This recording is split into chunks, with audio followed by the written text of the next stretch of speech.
Americans call it Sweet 16 to mark adulthood, but in the UK, it's not as sweet as it seems to be. This adulthood is perceived in various forms in the UK and Scotland.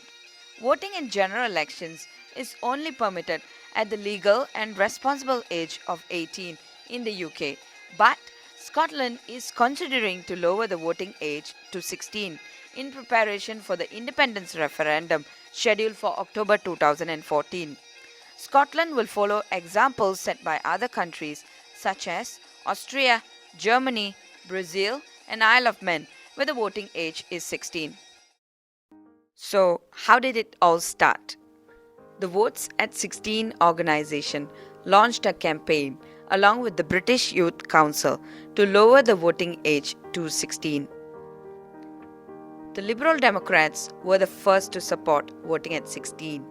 However, when in Parliament, the People's Bill was defeated by 434 votes to 36.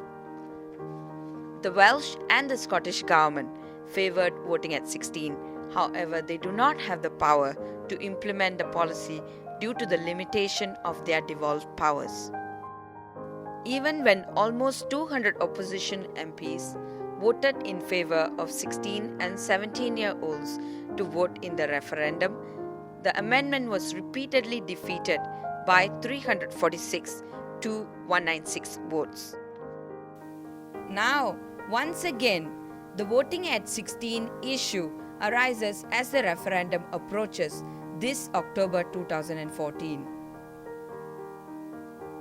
Top politicians have made headlines showing their support or disagreement. In support of lowering the voting age, Mr. Patrick Harvie, member of the Scottish Parliament from the Green Party, says, "Many young people are well informed about political issues and keen to participate in democratic process.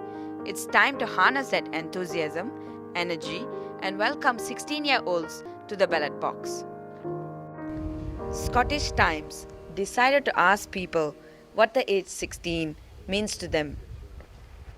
My friends were important mostly to me. Tried to focus on studying, but it's difficult. Finish the high school, thinking about the university, go with my friends. I don't know, that kind of teenage things. 16, I don't think anybody really cares about anything besides having a party, to be honest. I don't think the minds are open enough to be thinking about the future. I think at 16 it's important for education to have focus and understand which direction you want your life to start going. And obviously, it's important at that age for a child to find their feet as well.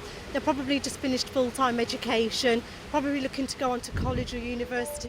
From a psychological perspective, teenage brains containing amygdala are emotionally active but unable to reason until well into adulthood, according to American Academy of Child and Adolescent Psychiatry.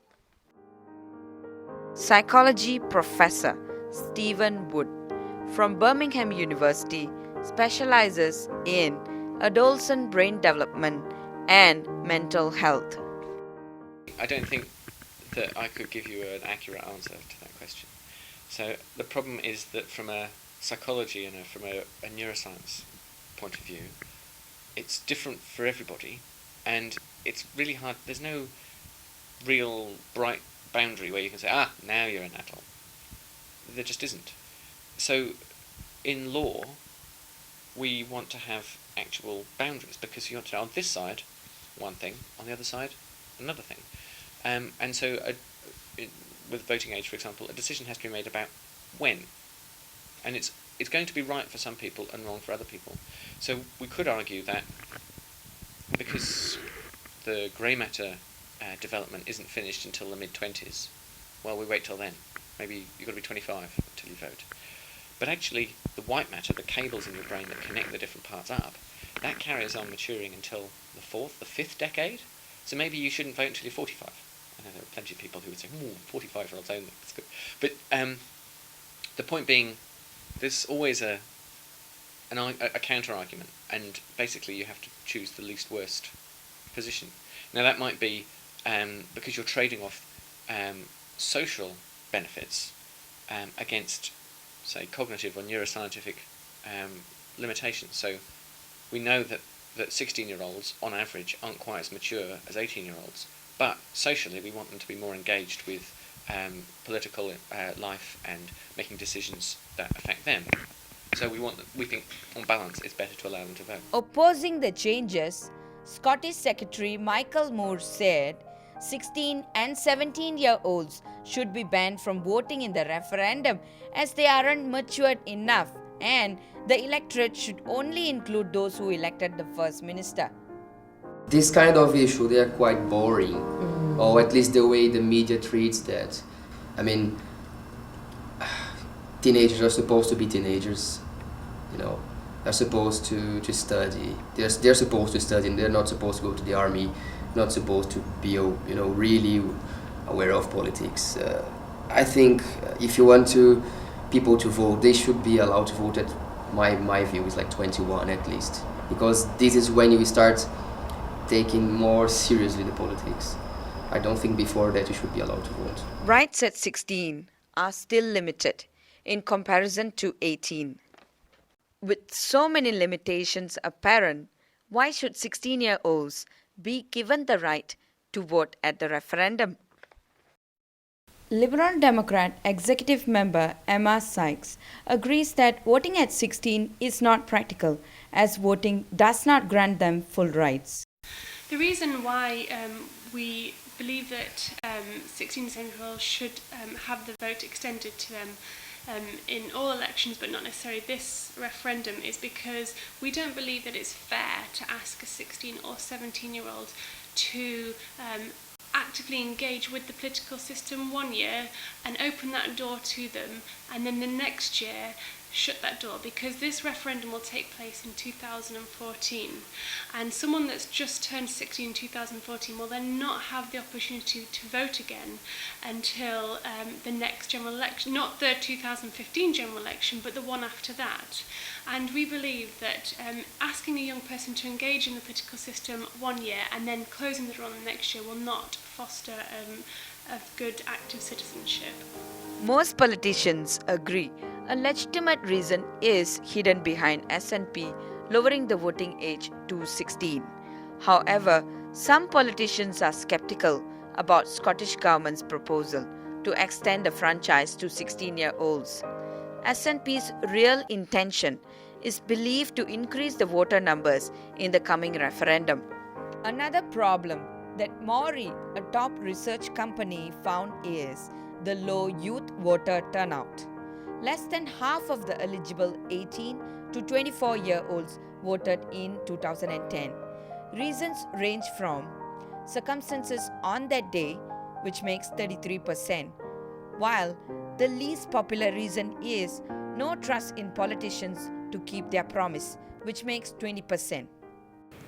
On 26 January earlier this year, BBC revealed a list of 200 top schools who have students obtaining GCSE 5 passes in total.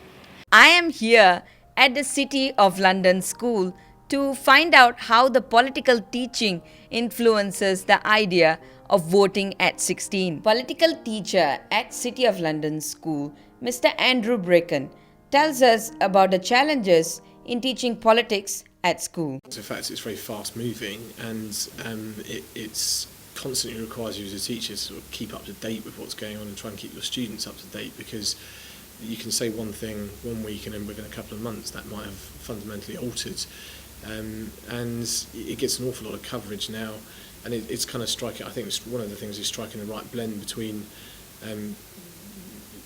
keeping it at an academic level which is suitable without actually overloading your students, and also making them see the relevance of what it is that we study and why we study it.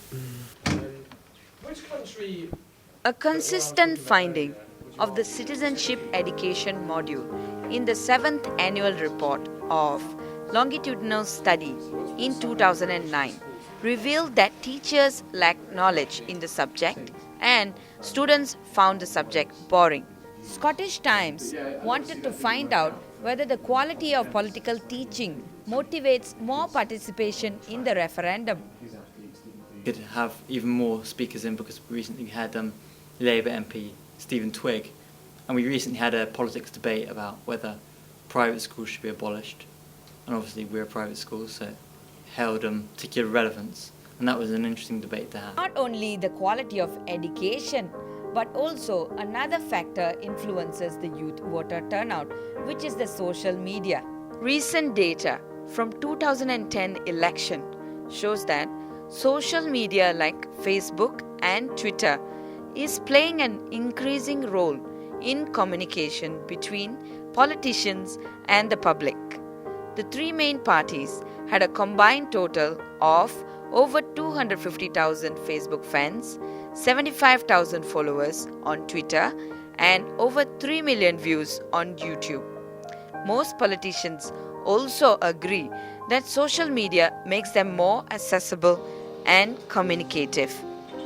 Ross Greer, a member of the Scottish Youth Parliament, can never agree more about the role of social media in the voting arena. Social media is basically mandatory now.